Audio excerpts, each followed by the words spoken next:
Hello दोस्तों, आपका हमारे चैनल द लर्निंग हब में बहुत बहुत स्वागत है। मेरा नाम है विजय कुमार और मैं आपके लिए लेकर आया हूँ करंट अफेयर सीरीज, जिसमें आज हम लोग 8 फरवरी से 14 फरवरी 2021 के बीच होने वाली सभी राष्ट्रीय अंतर्राष्ट्रीय घटनाओं को कवर करेंगे। तो चलिए स्टार्ट करते हैं। हाल ही में मध्य प्रदेश गवर्नमेंट ने एक अभियान लॉन्च किया है जिसका नाम है सांस। ठीक है, सांस के नाम से इन्होंने एक अभियान चलाया है और इसका काम क्या है? ये जो अभियान है ये रिड्यूस करने के लिए जो इन्फेंट मोर्टेलिटी है, यानी कि जो शिशु मृत्यु दर है उसको कम करने के लिए जो मध्य प्रदेश का हेल्थ डिपार्टमेंट है उसने सांस अभियान चलाया है। सांस की फुल फॉर्म क्या होती है? Social awareness and action to neutralise pneumonia successfully. जो मेन पर्पज है इसका वो ये है, जो मेन उद्देश्य है कि जो निमोनिया से होने वाली जो डेथ है, जो इन्फेंट्स की यानी कि जो शिशु हैं जिनकी निमोनिया से हर साल डेथ हो जाती है, उस डेथ रेट को। अब इससे रिलेटेड जो इंपॉर्टेंट फैक्ट्स हैं वो क्या हैं मध्य प्रदेश रिलेटेड? तो यहाँ पर एक जो बांधवगढ़ वाइल्ड लाइफ सेंचुरी है जो काफ़ी ज़्यादा फेमस है और अक्सर एग्जाम्स में पूछी जाती है कि बांधवगढ़ वाइल्ड लाइफ सेंचुरी कहाँ है, तो ये हमारी मध्य प्रदेश में है। और जो बांधवगढ़ वाइल्ड लाइफ सेंचुरी है इसको हम होम ऑफ वाइट टाइगर, मतलब वाइट टाइगर का होम भी कहते हैं। यहीं पर एक कान्हा नेशनल पार्क भी है, ये भी काफ़ी ज़्यादा फेमस है। सांची स्तूप, ये भी हमारा मध्य प्रदेश में ही है, सांची स्तूप। इसी के साथ साथ जो भीमबेटका की गुफाएं हैं, भीमबेटका की गुफाएं वो भी हमारी एमपी में ही हैं। ठीक है, तो भीमबेटका की गुफाएं हमारी वहीं पर हैं। खजुराहो का मंदिर भी हमारा मध्य प्रदेश में ही है। तो ये इंपॉर्टेंट फैक्ट्स को आपको ध्यान रखना है जो हमारे इससे रिलेटेड है। ठीक है, तो खजुराहो का टेम्पल हमारा मध्य प्रदेश में है और जो भीमबेटका है की गुफाएं ये भी हमारी मध्य प्रदेश में। Bandhavgarh wildlife sanctuary, Kanha national park, Sanchi Stupa, ये सभी चीज़ें हमारी मध्य प्रदेश में हैं। तो चलिए नेक्स्ट देखते हैं। भारत की नवरत्न कंपनियों में शामिल ओएनजीसी ने अभी अनाउंस किया है कि वह लद्दाख में अपना एक इंडिया का पहला जियो थर्मल फील्ड डेवलपमेंट प्रोजेक्ट लगाएगा। जो ओएनजीसी इसकी फुल फॉर्म है oil and natural gas corporation, और इन्होंने 8 फरवरी 2021 को अनाउंस किया है कि ये पहला जियोथर्मल फील्ड डेवलपमेंट प्रोजेक्ट अपना लद्दाख में लगाएंगे। इसका काम क्या होगा? इसका काम होगा कि जो अर्थ की कोर है, यानी कि जो अर्थ की ऊपरी सतह होती है पृथ्वी की, उसमें जो हीट जनरेट होती है उस हीट का ये उपयोग करेंगे और उससे क्या बनाएंगे? स्वच्छ ऊर्जा, यानी कि क्लीन एनर्जी उससे बनाएंगे ये। वर्तमान में जो ओएनजीसी के चेयरमैन हैं वो शशि शंकर हैं और जो ओएनजीसी का हेडक्वार्टर है वो हमारा न्यू दिल्ली में है। लद्दाख के जो लेफ्टिनेंट गवर्नर हैं वो इस समय राधा कृष्ण माथुर हैं।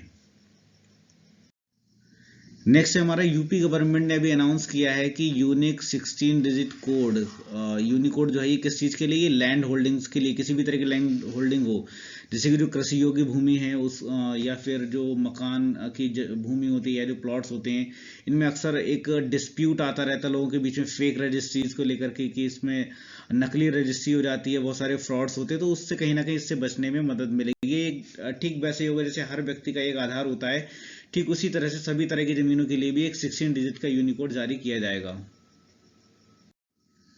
नेक्स्ट है हमारा जो फर्स्ट वुमेन टीम इंडक्टेड इन कोबरा कमांडो यूनिट, यानी कि जो सीआरपीएफ उसकी कोबरा कमांडो यूनिट में अभी तक सिर्फ पुरुष ही होते थे, लेकिन अब उसमें 34 सीआरपीएफ महिलाएं भी शामिल होने जा रही हैं। 3 महीने की ट्रेनिंग के बाद इनको एंटी नक्सल ऑपरेशन के लिए डिप्लॉय कर दिया जाएगा। वर्तमान में जो सीआरपीएफ के डायरेक्टर जनरल हैं वो एपी माहेश्वरी हैं और जो सीआरपीएफ का हेडक्वार्टर है वो न्यू दिल्ली इंडिया में है। नेक्स्ट देखते हैं, first state in the country with 2 air strip, यानी कि पहला राज्य जिसने जहां 2 एयर स्ट्रिप बनी है। ठीक है, तो उत्तर प्रदेश पहला राज्य बन गया है जहां पर एक्सप्रेस वे पर 2 एयर स्ट्रिप बनी है। जो पहली एयर स्ट्रिप बनी है वो लखनऊ आगरा एक्सप्रेस वे पर बनी है, जबकि दूसरी एयर स्ट्रिप जो है वो हमारी पूर्वांचल एक्सप्रेस वे पर बनी है। अब ये एयर स्ट्रिप होती क्या है? किसी भी एक्सप्रेस वे पर जो एयर स्ट्रिप बनाई जाती है उसका जो मेन उद्देश्य होता है वो होता है facilitate emergency landing and take off fighter planes, यानी कि जो हमारे लड़ाकू विमान है उसकी इमरजेंसी के टाइम पर लैंडिंग कराई जा सके, इसलिए उसको इस पर्पज से डिजाइन किया जाता है। नेक्स्ट हमारे जो यूपी के चीफ मिनिस्टर हैं उन्होंने एक ऐप लॉन्च किया है जिसका नाम है सारथी ऐप। उद्यम सारथी ऐप अभी यूपी गवर्नमेंट ने लॉन्च किया है और इसका जो मेन उद्देश्य है वो है एंटरप्रीनियरशिप एमंग यूथ, यानी कि जो युवा हैं उनके बीच में उद्यमिता को बढ़ावा देना, उसको प्रमोट करना, और जिससे जो सेल्फ एम्प्लॉयमेंट है उसके लिए भी एक नई अपॉर्चुनिटीज देना। ठीक है, और ये किस मौके पर किया गया? यूपी दिवस के मौके पर सीएम योगी आदित्यनाथ ने इस ऐप को लॉन्च किया है। तो यूपी दिवस कब मनाया जाता है? 24 जनवरी को। यूपी की स्थापना कब हुई थी? 24 जनवरी 1950 को यूपी की स्थापना हुई थी। नेक्स्ट है 24th हुनर हाट ऑर्गेनाइज इन लखनऊ, यानी कि 24वां जो हुनर हाट है ये भी हमारा कहाँ ऑर्गेनाइज किया गया?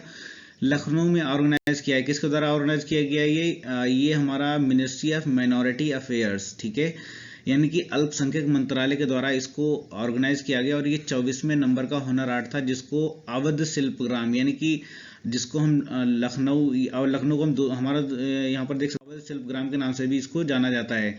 तो इसीलिए यहाँ पर ये लिखा गया है कि 24th हुनर हाट एट अवध शिल्पग्राम लखनऊ। ठीक है, तो अवध शिल्पग्राम का मतलब भी लखनऊ ही है, और ये 22 जनवरी से 4 फरवरी तक चला है। और इसकी जो मेन थीम थी वो थी वोकल फॉर लोकल। ठीक है, तो आपको थीम ध्यान रखनी, क्योंकि आजकल एग्जाम्स में थीम्स के बारे में भी पूछा जाता है।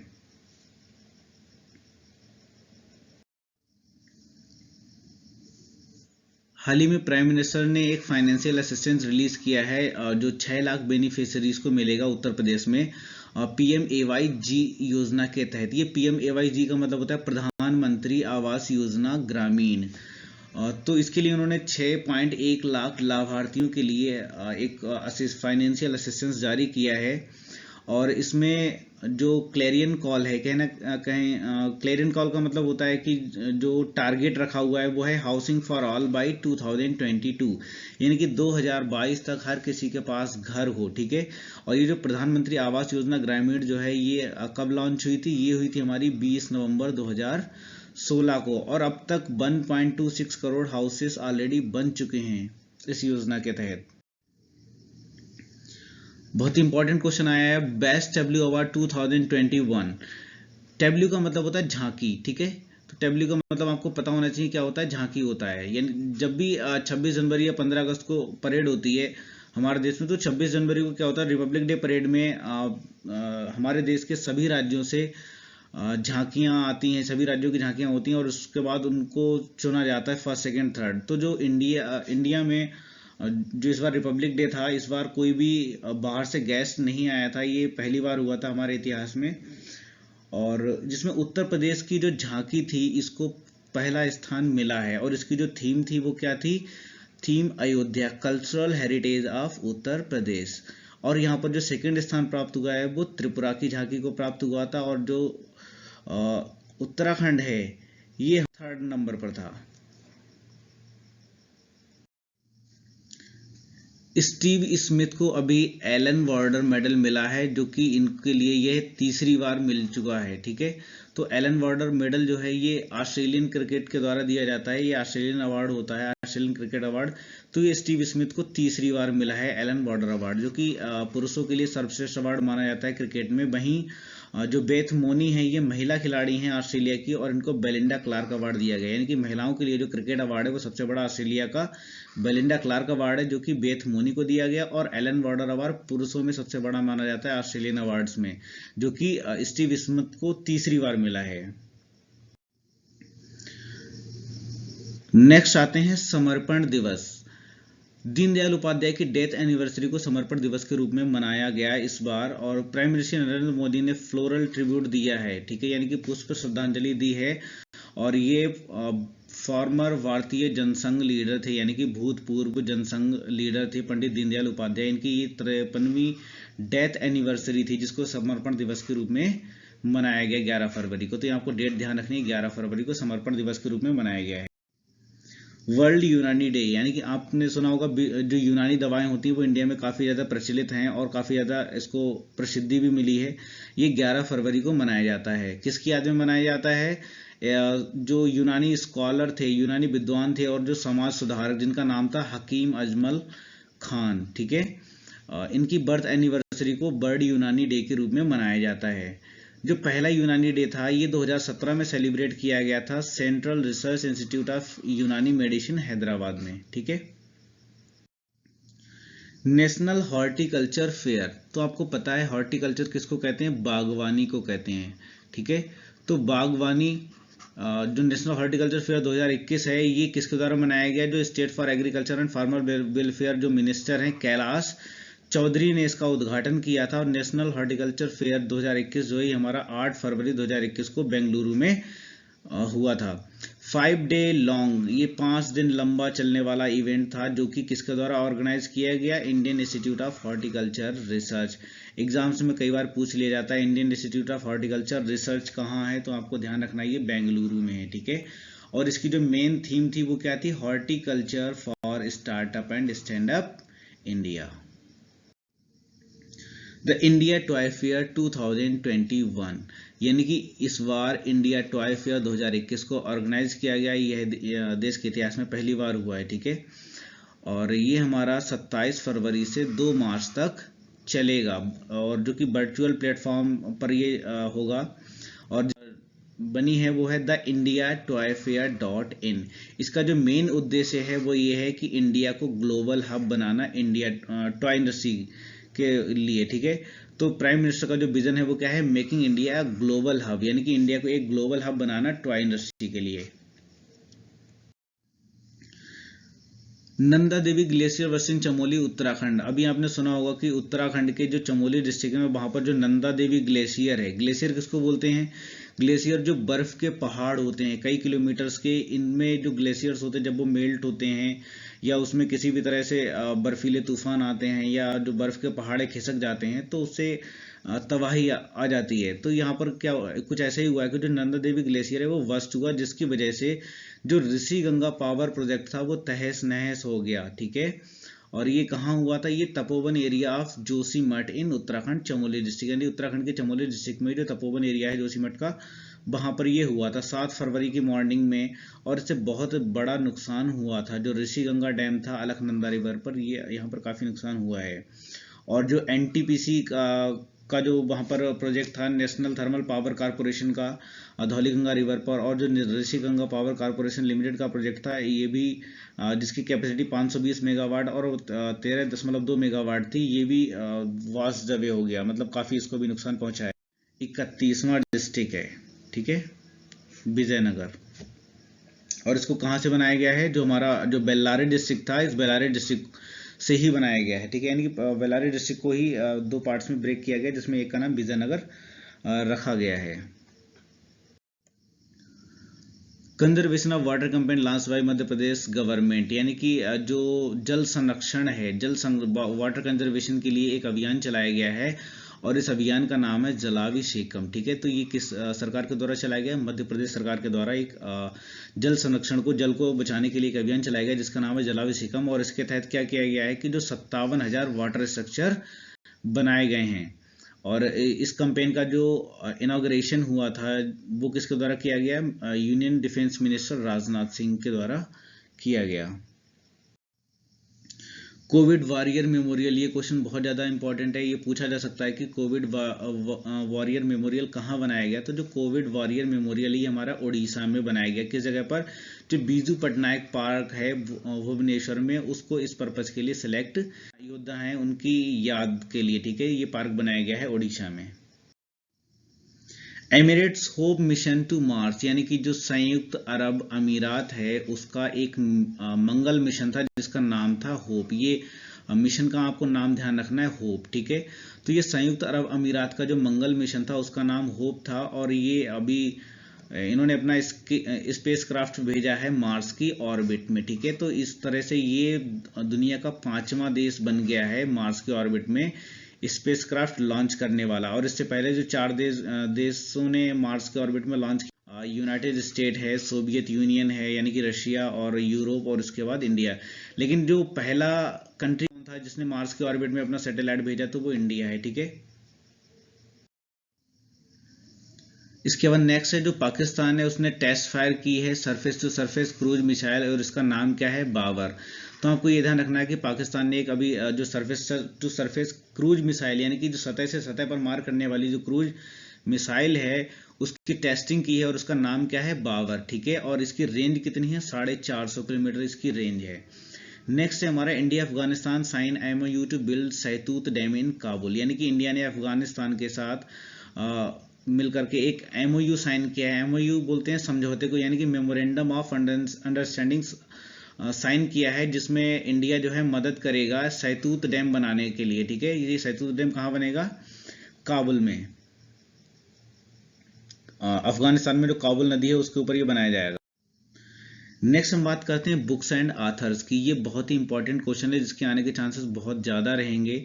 और बुक का नाम है by many a happy accident a recollection of a life. ये बुक किसके द्वारा लिखी गई? ये हमारे भूतपूर्व उपराष्ट्रपति M हामिद अंसारी जी के द्वारा लिखी गई है। और ये आपको पता है कि वाइस प्रेसिडेंट के रूप में उन्होंने काम किया है, और ये फॉर्मर डिप्लोमेट एज एम्बेसडर भी उन्होंने कई देशों के लिए काम किया, जैसे यूनाइटेड अरब एमिरेट्स में ये राजदूत के रूप में रहे, अफगानिस्तान, ईरान, सऊदी अरेबिया, और ये ऑस्ट्रेलिया के हाई कमिश्नर में भी एज ए परमानेंट रिप्रेजेंटेटिव इन्होंने काम किया है। एक्टर प्रोड्यूसर प्रियंका चोपड़ा ने भी एक बुक राइट की है जिसका नाम है अनफिनिश्ड ए मेमोयर। तो ये भी आपको ध्यान रखनी है। ठीक है, अनफिनिश्ड ए मेमोयर ये किसने लिखी है? प्रियंका चोपड़ा जोनस ने लिखी है। यहाँ पर जोनस इसलिए लगाया गया है कि प्रियंका चोपड़ा ने निक जोनस से शादी की है, उसके बाद इनके नेम का टाइटल प्रियंका चोपड़ा जोनस लिखा जाने लगा है। ठीक है, तो इनकी बुक का आपको नाम ध्यान रखना है अनफिनिश्ड ए मेमोयर। जो प्रियंका चोपड़ा है ये 2016 में यूनिसेफ की गुडविल एम्बेसडर भी रही थी। इसके बाद अपॉइंटमेंट और रेजिग्नेशन को लेकर के बात करेंगे तो जो गूगल क्लाउड है, गूगल क्लाउड ने अभी हाल ही में अपॉइंट किया है विक्रम सिंह बेदी को। ठीक है, इनको मैनेजिंग डायरेक्टर का पद दिया गया है, और इन्होंने किसको सक्सीड किया है? करण बाजवा। यानी कि जो गूगल क्लाउड के पहले जो मैनेजिंग डायरेक्टर थे वो करण बाजवा थे, और इनको हटा करके अब किसको बनाया गया है? विक्रम सिंह बेदी को बनाया गया है। और जो करण बाजवा हैं ये हमारे वाइस प्रेसिडेंट बनाए गए हैं एशिया पैसिफिक रीजन के। ठीक है, इसके बाद नेक्स्ट बहुत इंपॉर्टेंट न्यूज़ है, Nigerian economist Ngozi Okonjo Iweala जिनको चूज किया गया है next director general World Trade Organization का। ठीक है, तो वर्ल्ड ट्रेड ऑर्गेनाइजेशन का जो नेक्स्ट डायरेक्टर जनरल है वो किसको बनाया गया है? एनगोजी ओकोंजो इवियाला को। इन्होंने किसको सक्सीड किया है? रॉबर्टो अज़ेवेदो। ठीक है, नेक्स्ट हमारा क्वेश्चन है Aegon life. Aegon life insurance ये इंडिया की पहली digitally only life insurance company है जो पूरी तरह से डिजिटली वर्क करती है, और इसके जो प्रेजेंट टाइम में मैनेजिंग डायरेक्टर और CEO यानी कि चीफ एग्जीक्यूटिव ऑफिसर हैं वो हैं सतीश्वर बालकृष्णन। ठीक है, इसके बाद नेक्स्ट हम देखते हैं, नेक्स्ट बहुत इंपॉर्टेंट क्वेश्चन है voice of the customer award. ये जो voice of the customer award है ये किसको मिला है? ये कैंपेगौड़ा इंटरनेशनल एयरपोर्ट बेंगलुरु को दिया गया है। जो कैंपेगौड़ा इंटरनेशनल एयरपोर्ट है इसी को हम बेंगलोर इंटरनेशनल एयरपोर्ट के नाम से भी जानते हैं। जो voice of the customer award है ये जो एयरपोर्ट है उनको इसलिए दिया जाता है कि जिस एयरपोर्ट की अपने कस्टमर्स के प्रति जो सर्विसेज हैं वो अगर ज़्यादा अच्छी रहती हैं तो इसलिए ये चुना जाता है। ठीक है, तो पूरे वर्ल्ड में जो कहीं ना कहीं हमारा कैंपेगौड़ा इंटरनेशनल एयरपोर्ट था इसने अपने कस्टमर्स का बहुत ज़्यादा ख्याल रखा, इसीलिए इसको voice of the customer award के लिए चुना गया है। नेक्स्ट है India US joint military exercise. इसको हम युद्ध अभ्यास 20 का नाम दिया गया, और ये अभी कहाँ हुआ है? बीकानेर डिस्ट्रिक्ट राजस्थान में। ठीक है, ये 16वां संस्करण था युद्ध अभ्यास का इंडिया US के लिए। नेक्स्ट क्वेश्चन काफी इंपॉर्टेंट है जिसके आने के चांसेस बहुत ज्यादा रहेंगे। फेमिना मिस इंडिया वर्ल्ड 2020 यानी कि जो अभी हाल ही में चुनी गई है फेमिना मिस इंडिया वर्ल्ड 2020 ये तेलंगाना की हैं और इनका नाम है मनसा वाराणसी। इनका आपको ध्यान रखना है। ठीक है, मनसा वाराणसी ये तेलंगाना की हैं जिनको फेमिना मिस इंडिया अवार्ड से सम्मानित किया गया है और चूज की गई हैं, और ये अब हमारे देश को रिप्रेजेंट करेंगी मिस वर्ल्ड के लिए। ठीक है, तो मिस वर्ल्ड पेजेंट जो कंपटीशन हमारा दिसंबर 2021 में होगा जिसमें भारत का प्रतिनिधित्व ये मनसा वाराणसी करेंगी, ये तेलंगाना की हैं। ठीक है, और यहीं पर जो रनर अप रही हैं वो मान्या सिंह रही हैं, ये उत्तर प्रदेश की हैं। ये रनर अप यानी कि उप विजेता रही हैं। जो मान्या सिंह हैं इनके पिताजी एक ऑटो रिक्शा ड्राइवर हैं, तो ये काफी बड़ी बात है, लोगों को प्रेरणा लेनी चाहिए मान्या सिंह से। नेक्स्ट क्वेश्चन देखते हैं, तमिल फिल्म कूजंगल। इस कूजंगल फिल्म को टाइगर अवार्ड से सम्मानित किया गया है जो इंटरनेशनल फिल्म फेस्टिवल रॉटरडम 2021 में के 50 फिल्म है, इसको टाइगर अवार्ड से सम्मानित किया गया है। जो कूजंगल है इसका मतलब होता है पेबल्स यानी कि पत्थर। ये फिल्म किसके द्वारा प्रोड्यूस की गई थी? नयनतारा के द्वारा, और जो डायरेक्शन में इसका, ठीक है, तो ये आपको ध्यान रखना है। कूजंगल को टाइगर अवार्ड मिला है। इसके बाद साइंस एंड टेक्नोलॉजी की बात करते हैं तो जो हमारा इंडियन मेट्रोलॉजिकल डिपार्टमेंट है, इन्होंने भी अनाउंस किया है कि ये अपना पहला thunderstorm research test bed establish करेंगे उड़ीसा के बालासोर डिस्ट्रिक्ट में, ठीक है, जिसका मेन ऑब्जेक्टिव क्या होगा? Minimize human fatalities and loss of property due to lightning strike, यानी कि हर साल जो बिजली होती है, आकाशीय बिजली, उससे बहुत सारे लोगों की मृत्यु हो जाती है, उसको कम करना है। Indian Space Research Organisation ISRO ने अभी एक UR राव सैटेलाइट सेंटर खोला है, जिसका उद्देश्य है जो प्राइवेट सेक्टर के द्वारा सैटेलाइट्स डेवलप किए जाएंगे उनको वहां से लॉन्च किया जाएगा। नेक्स्ट क्वेश्चन क्रिकेट से हमारा जो जोए रूट हैं, ये हमारे इंग्लैंड के कैप्टन हैं और ये दुनिया के पहले प्लेयर बन गए हैं जिसने अपने 100वें टेस्ट मैच में रिकॉर्ड बनाया है डबल सेंचुरी लगा करके। अपने 100वें टेस्ट मैच में उन्होंने 200 रन लगाए हैं, तो ये दुनिया के पहले प्लेयर बन गए, ये आपको ध्यान रखना है। और उन्होंने इसमें किसका रिकॉर्ड तोड़ा है? इंजमाम उल हक, ठीक है, जो पाकिस्तान के भूतपूर्व कप्तान थे। तो ये जो रूट को ये उपलब्धि मिली है अपने 100वें टेस्ट मैच में मिली है, ठीक है, इन्होंने 100वें टेस्ट मैच में डबल सेंचुरी लगाई है। इसके बाद बात करते हैं ईशांत शर्मा। ईशांत शर्मा इंडिया के छठे बॉलर बन गए हैं जिनके टेस्ट मैच में 300 विकेट पूरे हो गए हैं, ठीक है। तो ये आपको ध्यान रखना है कि जो ईशांत शर्मा हैं ये इंडिया के छठे बॉलर बन गए हैं जिनके टेस्ट मैचेस में 300 विकेट हैं। इनसे पहले जो 5 प्लेयर हैं वो कौन से हैं? अनिल कुंबले जिनके 619 विकेट हैं, कपिल देव जिनके 434 हैं, रविचंद्र अश्विन जो हैं 377 हैं इनके, और हरभजन सिंह के 417, जहीर खान के 311। तो ये आपको ध्यान रखना है। और इसी से रिलेटेड आपको एक कुछ इंपॉर्टेंट क्वेश्चंस हैं जो कि आप नोट कर लीजिएगा, जिसमें ICC male cricketer of the decade का अवार्ड जो है ये विराट कोहली को दिया गया है, ठीक है। ICC के द्वारा जो male cricketer of the decade का अवार्ड है ये विराट कोहली को दिया गया है।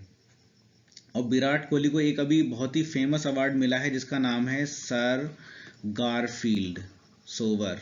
ये ICC के द्वारा ही दिया जाता है, तो सर गारफील्ड सोबर अवार्ड जो है ये इनको ICC के द्वारा दिया गया है। वहीं एलिसी पेरी जो ये महिला क्रिकेटर हैं, इनको ODI cricketer of the decade का अवार्ड दिया है महिला कैटेगरी में, ठीक है, यानी कि one day inning cricketer of the decade, यानी कि दशक की जो सबसे महान खिलाड़ी एलिसी पेरी इनको मिला है, ठीक है। तो ये भी आप नोट कर लीजिएगा, एलिसी पेरी को दशक का सर्वश्रेष्ठ खिलाड़ी चुना गया है। और T20 इनिंग के लिए भी एलिसी पेरी को ही चुना गया है। तो आपको ध्यान रखना है एलिसी पेरी को ODI के लिए भी चुना गया है, T20 इनिंग के लिए भी चुना गया है, और female player of the decade, ये तीनों ही इनको मिले हैं अवार्ड, ठीक है। तो दशक की वनडे इनिंग की सबसे महान खिलाड़ी, T20 इनिंग की, और फीमेल प्लेयर के रूप में, तीनों के रूप में दशक का सबसे महान खिलाड़ी का जो खिताब पेरी को मिला है ये एक महिला खिलाड़ी हैं, ठीक है, ये आपको ध्यान रखना है। और जो सर गारफील्ड सोबर अवार्ड है ये किसको मिला है? ये विराट कोहली को मिला है। और ICC male cricketer of the decade का अवार्ड भी विराट कोहली को मिला है। विराट कोहली जो है इनका जो निक नेम है वो चीकू है, ठीक है, तो आपको ध्यान रखना है इसको। यूनाइटेड नेशन ने अभी वर्ल्ड पल्सेस डे को सेलिब्रेट किया है और ये 10 फरवरी को मनाया जाता है। तो ये आपको ध्यान रखना है, वर्ल्ड पल्सेस डे ये किसके द्वारा मनाया जाता है? फूड एंड एग्रीकल्चरल ऑर्गेनाइजेशन, ये किसकी यूनिट है? यूनाइटेड नेशंस की, ठीक है। और इसकी जो थीम थी वो थी nutritious seed for a sustainable future. Next है हमारा international day of women and girls in science, यानी कि साइंस के क्षेत्र में वुमेन्स और गर्ल्स के लिए एक इंटरनेशनल डे मनाया जाता है ग्लोबली 11 फरवरी को। तो आपको डेट ध्यान रखनी, 11 फरवरी को international day of women and girls in science, ये ध्यान रखना, ठीक है। जो साइंस के क्षेत्र में कहीं ना कहीं जो महिलाएं हैं, जो लड़कियां हैं, उनके योगदान के लिए, उनको एक पहचान दिलाने के लिए ये डे सेलिब्रेट किया जा रहा है। इंटरनेशनल एपिलेप्सी डे, यानी कि विश्व मिर्गी दिवस, एपिलेप्सी बोलते हैं मिर्गी को, ठीक है। ये कब मनाया जाता है? ये फरवरी महीना के, जो फरवरी माह होता है उसके सेकेंड मंडे को मनाया जाता है। World radio day, world radio day ये हमारा 13 फरवरी को मनाया जाता है और इसकी जो थीम थी वो न्यू वर्ल्ड न्यू रेडियो, यानी कि नया संसार नया रेडियो, इसकी थीम थी। नेक्स्ट है हमारा national women's day. National women's day हर वर्ष 13 फरवरी को मनाया जाता है, जो कि सरोजनी नायडू जी के बर्थ एनिवर्सरी के रूप में मनाया जाता है, ठीक है। और जो हमारी फेमस सरोजनी नायडू जी थी, इनका जो निक नेम था वो नाइटिंगेल ऑफ इंडिया या भारत कोकिला के नाम से भी इनको जाना जाता है, क्योंकि इनकी जो कविताएं थी वो विश्व प्रसिद्ध कविताएं थी। नेक्स्ट है हमारा जो Oscar winning actor Christopher Plummer, इनका हाल ही में निधन हो गया है और इनकी बहुत ही चर्चित फिल्म थी जिसका नाम था साउंड ऑफ म्यूजिक। तो आपको ये ध्यान रखना है कि क्योंकि ये ऑस्कर विनिंग एक्टर थे तो जाहिर सी बात है कि काफ़ी ज़्यादा फेमस रहे हैं। तो जो क्रिस्टोफर प्लमर है, इनके बारे में पूछा जा सकता है कि इनकी फेमस फिल्म कौन सी है, इनमें से कौन सी फिल्म क्रिस्टोफर प्लमर ने जिस फिल्म में काम किया है, तो वो आपको ध्यान रखना है, वो साउंड ऑफ म्यूजिक है, ठीक है। साउंड ऑफ म्यूजिक में किसने बतौर एक्टर काम किया है? तो क्रिस्टोफर प्लमर, ये आपको ध्यान रखना है। इसके साथ ही टेनिस लीजेंड अख्तर अली जी का भी निधन हो गया है। अख्तर अली ये हमारे टेनिस खिलाड़ी, तो इनके बारे में आपको ध्यान रखना। अक्सर पूछ लिया जाता है कि जो अख्तर अली जिनका हाल ही में निधन हुआ है, ये किस खेल से संबंध रखते थे या किस क्षेत्र से संबंध रखते थे, तो आपको ध्यान रखना ये टेनिस खिलाड़ी थे। बॉलीवुड एक्टर राजीव कपूर का अभी हाल ही में निधन हुआ है। जो बॉलीवुड एक्टर राज कपूर के ये बेटे थे, राजीव कपूर, ठीक है। इनका हाल ही में निधन हो गया है। इनकी पहली मूवी 1983 में आई थी जिसका नाम है एक जान है हम, ठीक है। और इनको जो पहचान मिली थी जिस मूवी से, उसका नाम था राम तेरी गंगा मैली, जो कि ज़्यादातर लोगों ने इसका नाम सुन रखा होगा। और जो राजीव कपूर जी का जो निक नेम था वो था चिंपू, ठीक है। तो आपको ये भी ध्यान रखना है। रंग विदूषक के संस्थापक और पद्म श्री से सम्मानित बंसी कौल जी का निधन हो गया है। तो ये आपको ध्यान रखना है, ये रंग विदूषक के संस्थापक के तौर पे भी इन्होंने काम किया, ये इसके संस्थापक थे और पद्म श्री से भी इनको सम्मान दिया गया। और ये एक कश्मीरी पंडित फैमिली से बिलोंग करते थे। इनको संगीत नाटक अकादमी अवार्ड 1995 में दिया गया था और जो पद्म श्री अवार्ड था वो 2014 में मिला और जो राष्ट्रीय कालिदास सम्मान था वो 2016-17 में दिया गया है। FSSAI caps trans fatty acids in food, यानी कि जो फसाई है, आपको पता है जो फसाई है इसका काम क्या होता है। तो इसकी जो फसाई है इसकी फुल फॉर्म अक्सर एग्जाम्स में आती है। तो इसकी फुल फॉर्म क्या है? Food safety and standards authority of India. ये इंडिया का एक ऐसा ऑर्गेनाइजेशन है जो फूड सेफ्टी के लिए बनाया गया है, जिसका काम है कि जो भी फूड प्रोडक्ट्स हैं उनको चेक करना, उनके जो भी चीज़ें हैं उसके अंदर कौन सी चीज़ किस अमाउंट में मिलाएगी। तो अभी जो फसाई है उसने डिसाइड किया है कि जो भी हमारे फूड प्रोडक्ट्स हैं उसमें जो ट्रांस फैटी एसिड है उसके अमाउंट को 2022 तक हमें रिड्यूस करके 2% पर लेकर के आना है। और प्रेजेंट टाइम में जो ट्रांस फैटी एसिड है वो फूड प्रोडक्ट्स में 5% तक पाया जाता है, जिसका टारगेट 2022 तक 2% और 2021 के अंत तक इसको 3% पर लेकर के आना है। अब ये ट्रांस फैटी एसिड होता क्या है? जो ट्रांस फैटी एसिड है ये हमारा एक इंडस्ट्रियल प्रोसेस के द्वारा बनाया जाता है। और किस तरह से बनाया जाता है? जो हमारी जो लिक्विड वेजिटेबल ऑयल होते हैं, यानी कि जो हमारे वनस्पतिक तेल होते हैं, इसमें हाइड्रोजन को ऐड करके बनाया जाता है, जिससे कि ये रूम टेम्परेचर पर सॉलिड में कन्वर्ट हो जाता है। ये हमारे लिए बहुत ही ज़्यादा हार्मफुल होता है, क्योंकि इससे क्या क्या समस्या आती है? क्लॉग आर्टरीज की समस्या आती है, हाइपरटेंशन होता है, हार्ट अटैक की समस्या बढ़ जाती है, कार्डियोवैस्कुलर डिसीज का भी खतरा बढ़ जाता है। यानी कि जो ट्रांस फैटी एसिड है हमारे लिए बहुत ही नुकसानदायक है। इसीलिए कहा जाता है कि जो बाहर की चीज़ें हैं वो कम से कम खानी चाहिए, जैसे चिप्स है, कुरकुरे, जितनी भी तली भुनी चीज़ें आती हैं तली भुनी, उन सभी में ट्रांस फैटी एसिड होता है। नेक्स्ट है हमारा army less foundation of 100 feet tall national flag in Jammu and Kashmir. यानी कि जो आर्मी है उसने स्थापना की है 100 फीट ऊंचे नेशनल फ्लैग की जम्मू एंड कश्मीर में, आइकॉनिक नेशनल फ्लैग। और ये कहाँ पर लगाया गया है? ये हमारा गुलमर्ग में, ठीक है। जम्मू कश्मीर में किस जगह पर? गुलमर्ग में लगाया गया है। नेक्स्ट है मुख्यमंत्री विज्ञान प्रतिभा परीक्षा। तो मुख्यमंत्री विज्ञान प्रतिभा परीक्षा ये दिल्ली सरकार के द्वारा चलाया गया है, ठीक है। और इसमें जो दिल्ली सरकार है उसने ये डिसाइड किया है कि 5,000 रुपये नगद इनाम राशि दी जाएगी 1,000 मेरिटोरियस बच्चों को क्लास 9th के, ठीक है। और इसमें क्राइटेरिया रखा गया है कि जो बच्चे इसमें पार्टिसिपेट करेंगे उनकी जो 8th क्लास में जो परसेंटेज है वो 60% या उससे अधिक रहनी चाहिए। और इसमें जो वो स्टूडेंट पार्टिसिपेट करेंगे जो SC, ST, PH और OBC कम्युनिटी से आते हैं। इसमें रिलैक्सेशन भी 5% तक का दिया गया है। Thanks for watching. Please like and share the video, and if you like the video, please subscribe my YouTube channel and press the bell icon for our upcoming videos. Thank you.